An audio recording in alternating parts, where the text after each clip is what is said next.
Lord of the Rings is usually recognized as the most accomplished piece of 20th century fiction. The underdog story with such a large scale of grandeur just blew my mind. It was Star Wars all over again, but for my generation.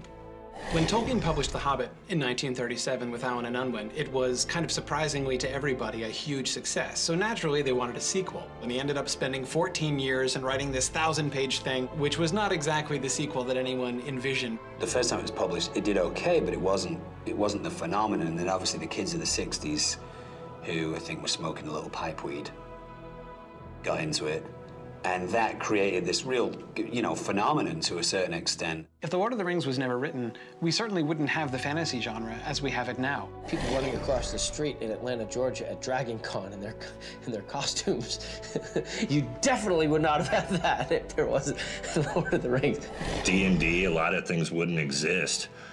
World of Warcraft wouldn't exist if it wasn't for Tolkien and Lord of the Rings. The fantasy stuff all comes from there. It's kind of the fantasy book. I think role-playing games would exist if it wasn't for Lord of the Rings, but I think they would be stupid. Like Rapunzel, the game, or something like that. Someone, knowing that I was a huge fan of Tolkien, said to me, "Oh, did you know that there's like 4 Led Zeppelin songs where they mention the Lord of the Rings?" And I was like, really? Wow, that's kind of cool. So that got me into Led Zeppelin.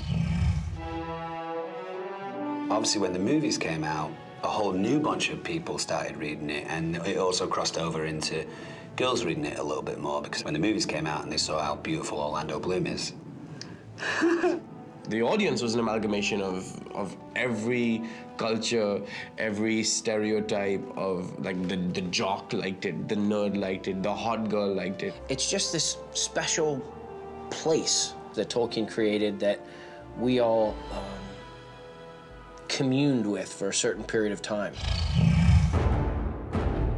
After the movie, the books became bestsellers in India, and that's what I thought was fascinating, is that it was not just a ethnocentric view of the way the world was. It was, wow, look at all these different cultures coming together to take on one evil. We were traveling with Pete Jackson, we got off a plane in Japan, actually, and the airport was just insane, And Pete said, this must be like what Beatlemania felt like. You can feel it everywhere. You can see it in a lot of different television shows. We did an entire episode. Wolowitz finds a ring, and then we mathematically calculate that that is the one ring, and it tears us apart.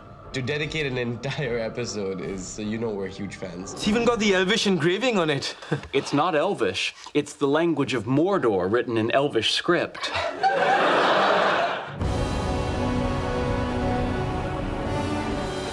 Video games are a really potent way for fans of the story or of the book to just live in it. War of the North comes from an actual passage in Tolkien. Makes it, great for the nerd in me, because nerds like to get things right. It's not just made up and pulled out of thin air, it's drawn from the books, it's drawn from source material. Gandalf said that but for the actions of a few brave heroes in the north, all of Middle-earth could have fallen. We took that as the launching off point for our story. We're getting to that point now where you sort of have to start exploring new worlds.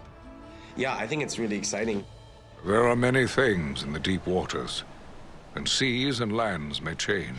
The War of the Ring is this massive continent-spanning war, so in that way it is something like World War II or World War I, which swept across all of Europe. What we thought we could do is go and explore another front of that war and see what was happening in another part of Middle-earth. There's a lot that was happening that was only alluded to in the books. And if this is my chance to, experience one of those tales, then I'm all about that. Quickly, tell me what has happened, but keep your voices low. There are unfriendly ears, even here in Bree.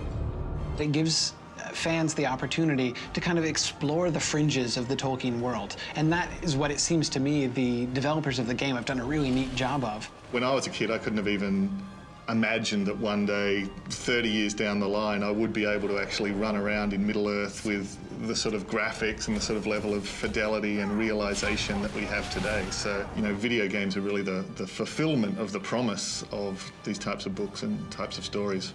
If Gandalf was any kind of real wizard, he would have taken care of the war in the North on his own, but he didn't, so now you have to have a video game.